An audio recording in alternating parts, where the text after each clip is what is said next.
I'm an English actor, writer and autism trainer. Now, concluding this little mini section on bullying and conflict, I'm going to discuss conflict allergy, hate crime and mate crime. Now, I've spoken in previous two videos about how autistic people can both engage in and be the target of bullying behaviours in other people. Now, while this is certainly true, there are many of us on the spectrum who are conflict allergic. This is especially true for autistics who are non-verbal or who are trying to move on from past experiences and avoid repeating past mistakes. Now, conflict allergy is simply a fear of conflict, be it in the form of physical fighting or just getting into arguments.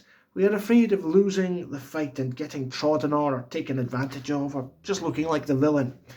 Humiliation of any kind tends to leave permanent psychological injury, so it's something we can go out of our way to avoid at all costs. However, this at times can cause more problems than it actually solves. Conflict is an unavoidable part of life, and managing conflict and our responses to it is a life skill. Autistic people who are conflict allergic may have difficulty standing up for themselves, saying no to people or speaking out against or leaving a situation where they feel uncomfortable. Now, we might also find ourselves afraid to ask for help when we need it.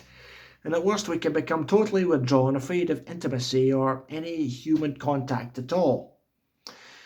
Now, hate crime is a relatively new term and it is often applied to autistic experiences.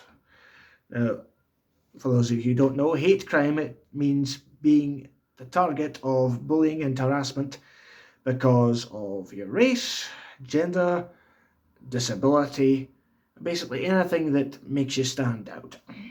Autistic people can be targets of hate crime, including myself. I have been a target of hate crime. I had an incident on the London Underground where two kids caught me having an autistic meltdown and harassed and chased me onto a train carriage, making fun of me. I managed, luckily enough, to get away without being hurt. But this type of behaviour can have far more serious consequences. There was a reported incident of autistic hate crime where a gay autistic student was hosting a party. The party was crashed by two others who threw him in the bathtub, daubed gay on his chest and set him on fire. He later died from his injuries. When the case was brought to court, the perpetrators got off relatively lightly, with the judge saying it was a prank gone wrong. Now, mate crime is another new phenomenon where autistic people, particularly the young, are tricked and coerced into committing criminal acts.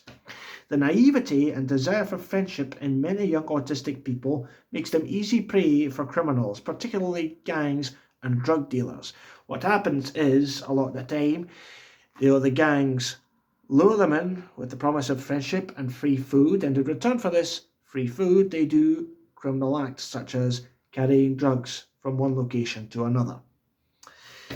So if the autistic people are involved in this, they're the ones who get caught, and the actual dealers, the ones who are behind the operation, they are less likely to be caught and arrested. These types of experiences can have lasting effects for autistic people, including significant mental health problems. It is something that we need support in dealing with and moving on from.